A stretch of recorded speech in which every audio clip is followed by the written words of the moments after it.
Hello one and all, this is Soulful Lordy, James Bullock, once again with another video game first impressions.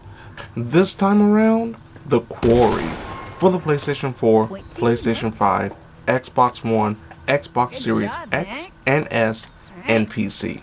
The Quarry is a third-person survival horror walking simulator, or as they quote it as, an interactive drama, where you play as multiple characters in their attempt to survive the night in a wooded area after spending the summer as camp counselors. It's a little slow going in the prologue in the first chapter where they're setting up the characters.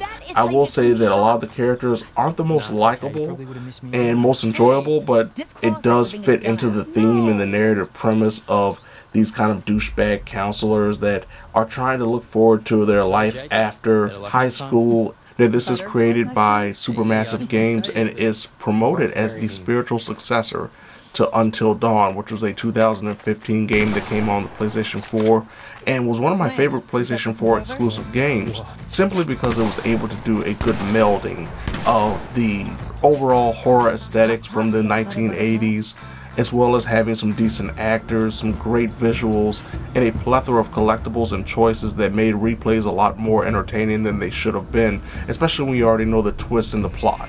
In reality, the Quarry is definitely the spiritual successor to not only the Until Dawn game, but also the other Supermassive games that have come out. The gameplay is pretty much what you expect from it. There are a lot of QuickTime events, though they have been simplified, I've noticed.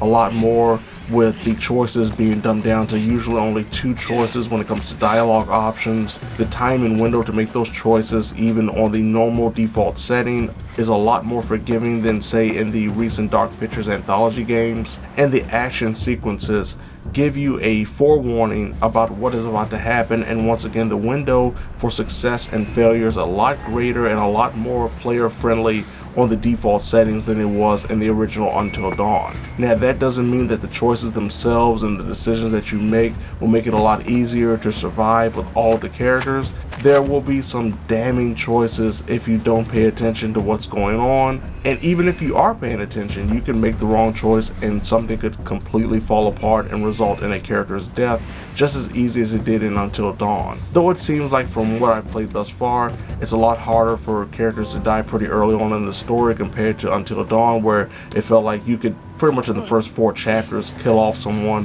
whereas with this game it seems like it's trying to stick to the fact that the camp counselors that you're controlling have a lot more survivability until later on in the story. Another gameplay change when it comes to the QTEs is the hold your breath option that in the other games connected to the overall heart rhythm and beat of tapping the controller button, a specific button, in correlation with your heart rate. Whereas this game you just have to hold down the X in the case of the PlayStation 4, and when you feel like your character is safe, you let go of it and they stop holding their breath. But if you hold down the hold your breath button too long, even when it appears that they are safe, they will take a big exhale and reveal themselves, which could be a very detrimental situation. Technically, I haven't had any major bugs, game breaking, hard crashes, even frame rate drops, though I noticed between the first update and the second update there were some physics when it came to the hair that was very odd. It also must be noted from a multiplayer perspective, the returning movie night, which is the online version that we've seen in the Dark Pictures anthology games, returns with this one, as well as couch co-ops, so you can play with someone in your house and pass the controller back and forth, which I thoroughly enjoy. I'm so happy these gameplay modes have made their way into this game as well, for some more multiplayer action for those who enjoy these types of games. Overall, if you've enjoyed these type of games, if you enjoyed getting the collectibles and all that kind of stuff, this is definitely a solid purchase that you couldn't really do wrong with.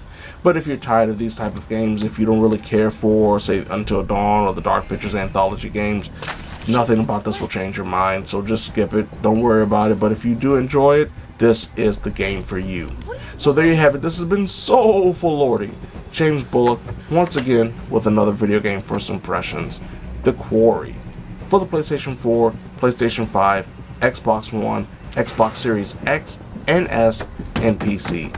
Now, if you don't mind, I am trying to run away from these hunters that decide they want to throw blood on us. So what's a way to save myself and my friends? Kick them low and make them cry out, "Oh Lordy!"